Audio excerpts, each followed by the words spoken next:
ذل العالی اور حضور پیر صاحب کے مریدین متوسلین، السلام علیکم۔ وعلیکم السلام۔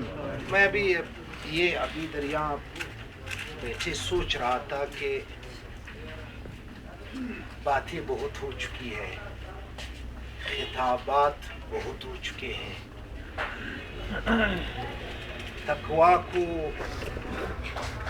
طریقت کو، نورانیت کو، مادیت کی گرد لگ گئی ہے اور انوار کو، تجلیات کو، برکات کو حرام خوری کی غبار لگ گئی ہے۔ لہٰذا یہ جو دلائل ہے اور بہت لمبی لمبی تقریریں ہیں، اس کا ابھی کس طرح حضور علیہ السلام کا ارشاد گرامی ہے عن ابن عباس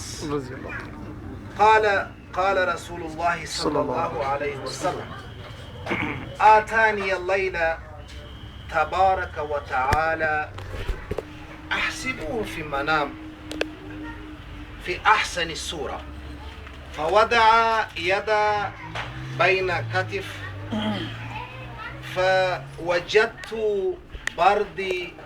برد بين الصدي او نحری فعلمت ما في السماوات وما في الارض۔ حضور علیہ السلام فرماتے ہیں ایک رات اللہ تبارک و تعالیٰ نے مجھے ملاقات کروائی اور اللہ تعالیٰ بڑے حسین صورت میں تھے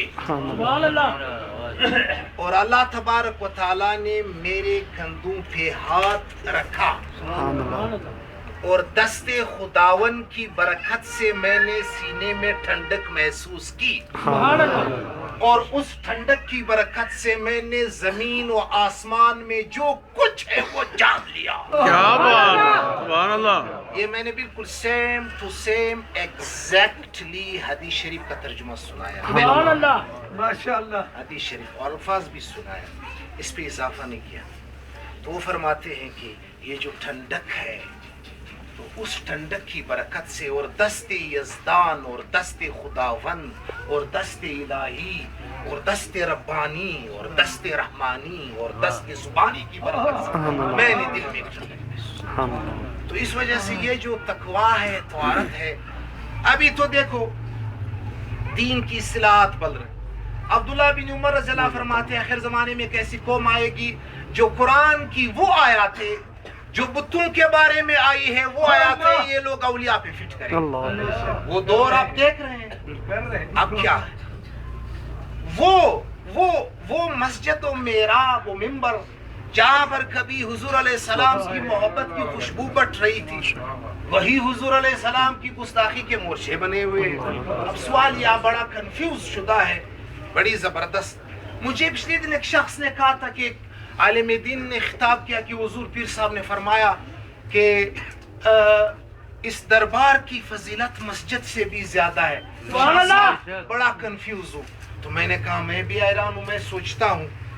ابھی سوچا، میں نے کہا ہاں فضیلت زیادہ ہے، دربار میں فتوے نہیں مسجدوں میں فتوے ہیں، دربار میں محبت ہے مسجدوں میں نفرت ہے، دربار میں بغض نہیں مسجدوں میں بغض ہے، دربار میں محبت کی خوشبو ہے، محراب اور مسجد میں اہل بیت کی گستاخی ہے اور اولیاء کرام کی گستاخی ہے اور لوگوں سے نعرے لگوا لگوا کر، سیکھا سیکھا کر، رٹوا رٹوا کر، منہ میں ڈال ڈال کر کے، نعرے لگوا لگوا کر کے، شور مچا مچا کر کے یہ بتایا جا رہا ہے کہ یہ شرک ہے۔ ہم تو یہاں پر خانقاہوں میں محبت کی خوشبو ہے، اہل بیت کی محبت کی خوشبو ہے، ادب ہے، اخلاق ہے، قدریں ہیں، ویلیوز ہے، عرفان ہے، فیضان ہے، ارے یہاں پر تجلیات ہے۔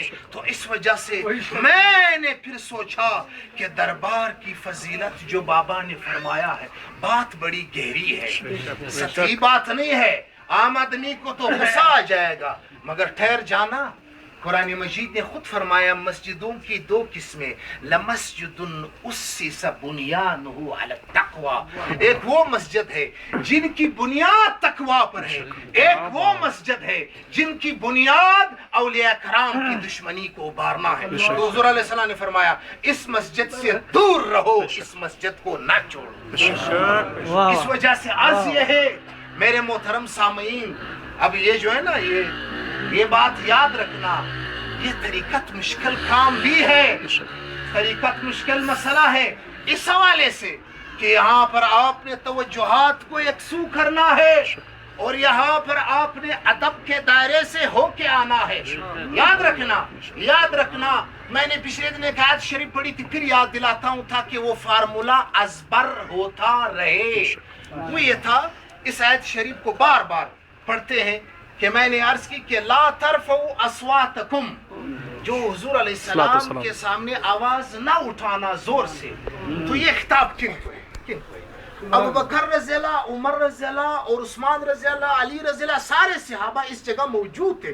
ان سے کہا جا رہا ہے کہ اگرچہ آپ کو صدیقیت بھی مل گئی، اگرچہ آپ کو فاروقیت بھی مل گئی، آپ عشرہ مبشرہ بھی ہو گئے، اے صحابہ یاد رکھنا آپ کو جنت کی خوشخبریاں مل بھی گئی، آپ دنیا کے لیے ستارے بن گئے، آپ رضی اللہ عنہم بن گئے، آپ امت کے پیشوا بن گئے، آپ امت کے مقتدا بن گئے، پھر بھی حضور کو ایسی بدھی سی آواز، ایسی کرخت آواز نہ ان کے سامنے بلند نہ کرنا کہ حضور کی دل کو ٹھیس لگے۔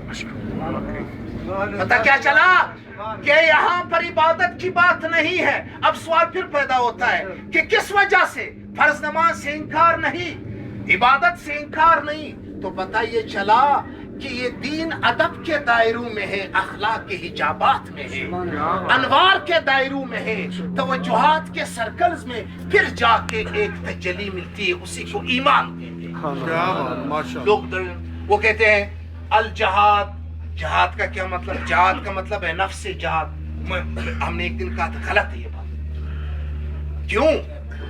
جہاد سے مراد ہم دنیا کی کوئی طاقت نہیں، کچھ بھی آ جائے، جہاد سے مراد پہلے نمبر پر، جہاد سے مراد بدر و حنین میں حضور کی شہادت، جو حضور علیہ السلام نے صحابہ شہید ہوئے، حضور علیہ السلام کی وہ جو جہاد ہے جس کو قتال کہتے ہیں۔ اب رہ گئی دوسری بات کہ جہاد سے مراد نفس جہاد ہے، اس کا سہارا لے کر ہم اس جہاد سے انکار نہیں کر سکتے۔ سوال پھر ہوتا ہے کیا صحابہ کرام نفس جہاد نہیں کرتے تھے؟ کرتے تھے، تو پھر وہ بدر اور حنین میں کیوں جاتے تھے؟ وہ بھی کرتے تھے، یہ بھی کرتے تھے۔ اور پھر عرض یہ ہے نفس جہاد تمہارے بس کی بات نہیں ہے، نفس جہاد یہ طریقت والے کرتے ہیں۔ وہ کہتے ہیں توجہات پہ کنٹرول کرو، وہ کہتے ہیں خیالات پہ کنٹرول کرو، وہ کہتے ہیں دل کو وسوسوں سے پاک کرو، وہ کہتے ہیں دل کو تشویشات سے، دل کو برے خواطر سے، دل کو حواجس سے، دل کو وساوس سے پاک کرو، پھر اس کے بعد آپ نور کی تجلی ملتی ہے۔ لہٰذا میرے محترم سامعین، حضور علیہ السلام کی میں فائنل کر رہا ہوں، حضور علیہ السلام کی حدیث شریف ہے لِكُلِّ أُمَّةٍ فِتْنَةٌ وَإِنَّ لِأُمَّتِي فِتْنَةٌ وَفِتْنَةُ أُمَّتِي الْمَالِ، ہر امت کے لیے ایک فتنہ ہے، میری امت کا فتنہ مال ہے، مال، سرمایہ۔ تو اس وجہ سے طریقت درہم و دینار اور ڈالر کے سائے میں اس کے لوگوں کے من پہ اس کے سائے پڑ گئے، اس وجہ سے روح سے آ نہیں نکلتی۔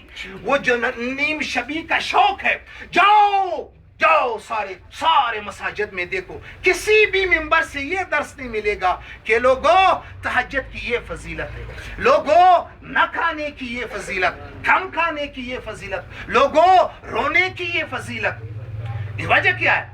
وجہ یہ ہے کہ اتنا مشکل دین ان کے بس کی بات نہیں۔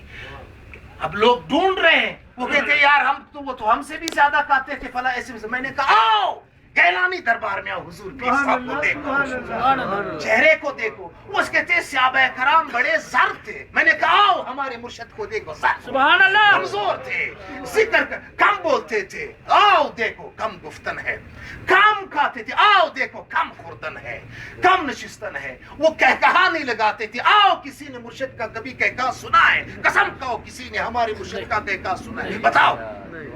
تو ادھر ہے طریقت, پریکٹیکل طریقت ہے, پریکٹیکل دین ہے.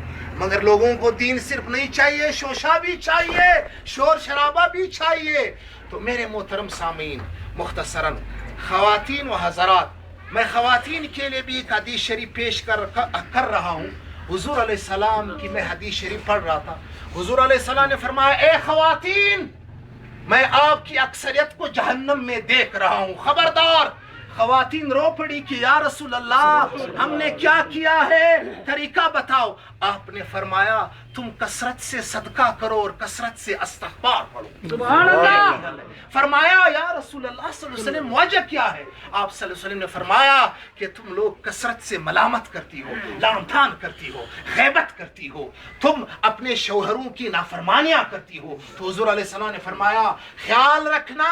تو خواتین رو پڑی, فرمایا یا رسول اللہ اس کا کوئی طریقہ؟ آپ نے فرمایا چپکے سے خیرات, اور ساتھ ساتھ یہ ہے منع نہ کرے خیر کا, اور ساتھ ساتھ فرمایا کہ استغفر اللہ کا ورد زیادہ کرے.